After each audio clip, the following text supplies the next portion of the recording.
O título, como você disse, tem dois problemas, não só um.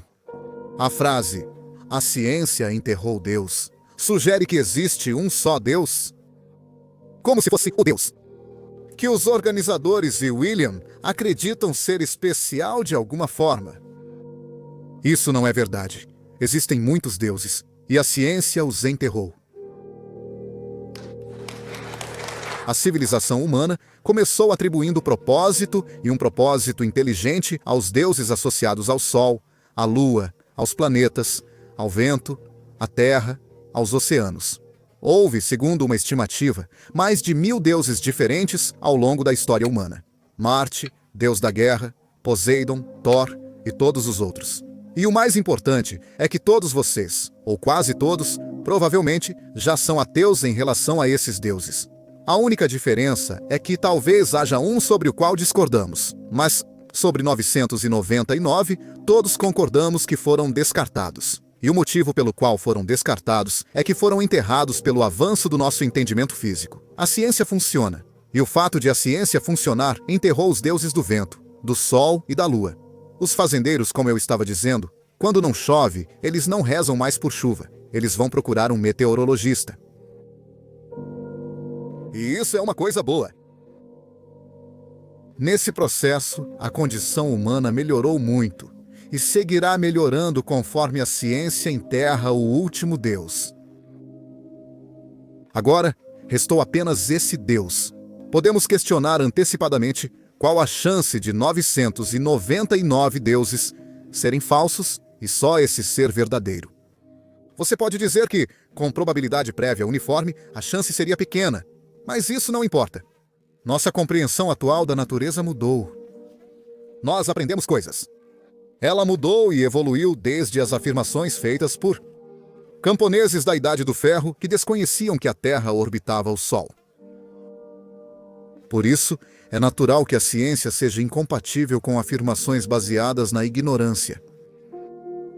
Não devemos tratar essas afirmações antigas como sagradas, pois são ignorantes. Ainda existem muitas perguntas em aberto. Vou tentar 10 segundos de humildade. Será a única vez esta noite. Há muito que não sabemos sobre o universo. Muito mais do que sabemos. Essa é a maravilha da ciência. Por isso sou cientista. É preguiçoso parar de questionar, buscar explicações físicas e só dizer que Deus fez. Isso é preguiçoso. Outro ponto importante sobre esse Deus extra é que Jesus não tem nada de especial que o diferencie de outros deuses ou heróis fictícios. Não há evidências empíricas de que ele era divino. Nenhuma. Ele compartilha isso com todos os outros deuses já propostos.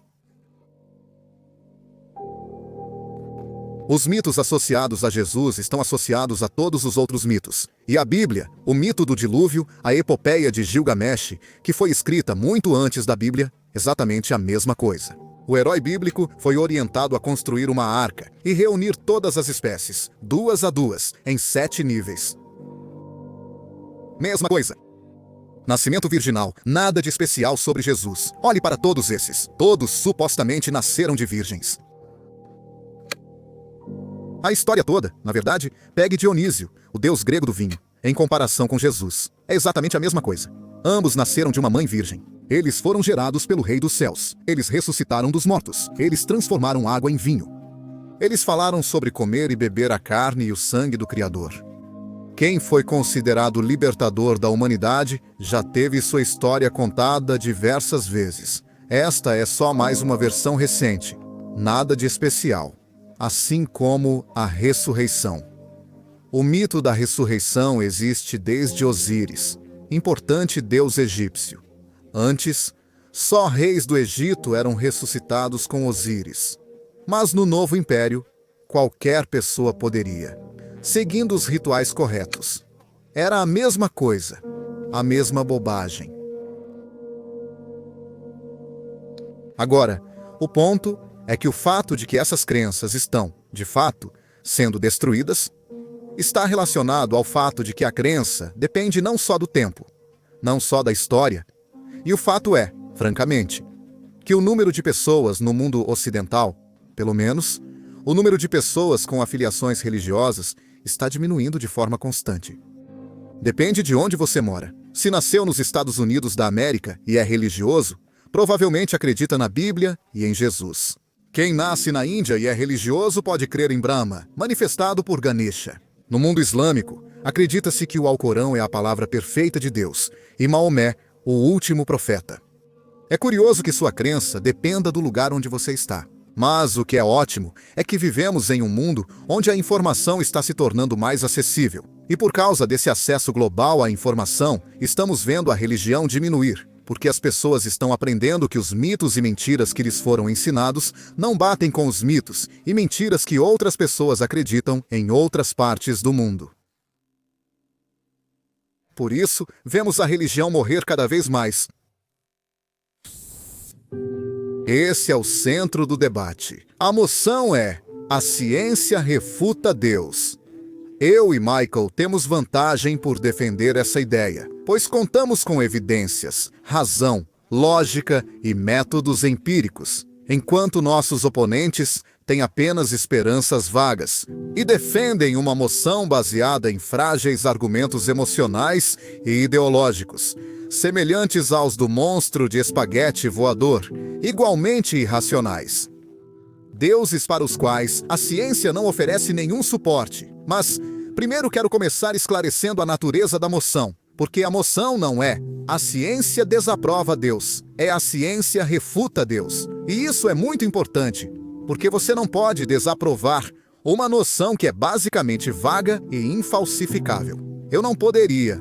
Não há como desaprovar a noção de que Deus não criou todos nós há 15 segundos, com as memórias dos comentários engraçados que ouvimos antes disso. Não tem como desaprovarmos isso, né? E é realmente importante reconhecer que esse tipo de noção infalsificável é infalsificável, como eu disse. Mas podemos perguntar, é racional esperar que isso seja provável? E hoje à noite eu quero enfatizar que 500 anos de ciência demonstraram que Deus, essa noção vaga, não é provável. É irracional acreditar em Deus. Agora, refutar Deus significa refutar várias afirmações, todas baseadas na fé, não em evidências. Primeiro, que Deus é necessário. Segundo, que há evidências para Deus. E terceiro, que a crença é lógica. E a questão é que o progresso da ciência mostrou repetidas vezes que as respostas para essas três perguntas são não, não, não, não.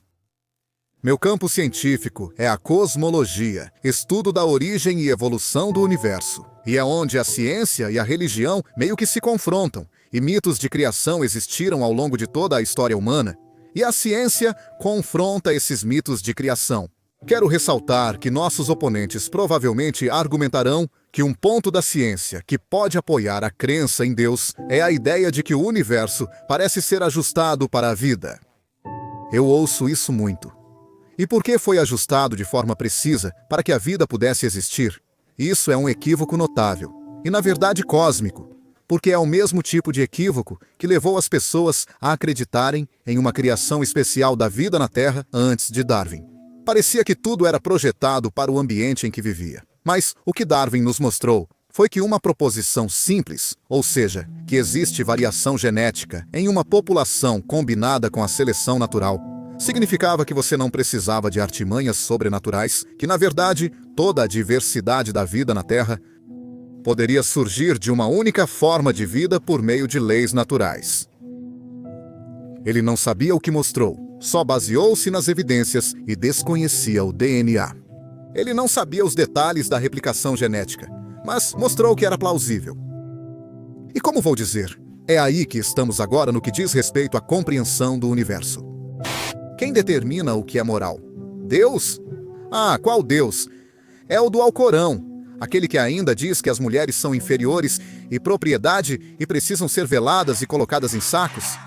Isso continua, quero dizer, isso continua. O ponto é que existe um progresso moral.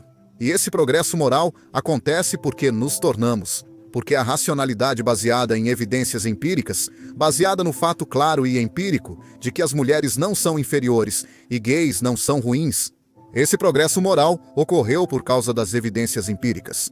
E como eu disse, a razão pela qual a moralidade precisava ser melhorada é porque éramos mais ignorantes, e a ciência nos tornou menos ignorantes.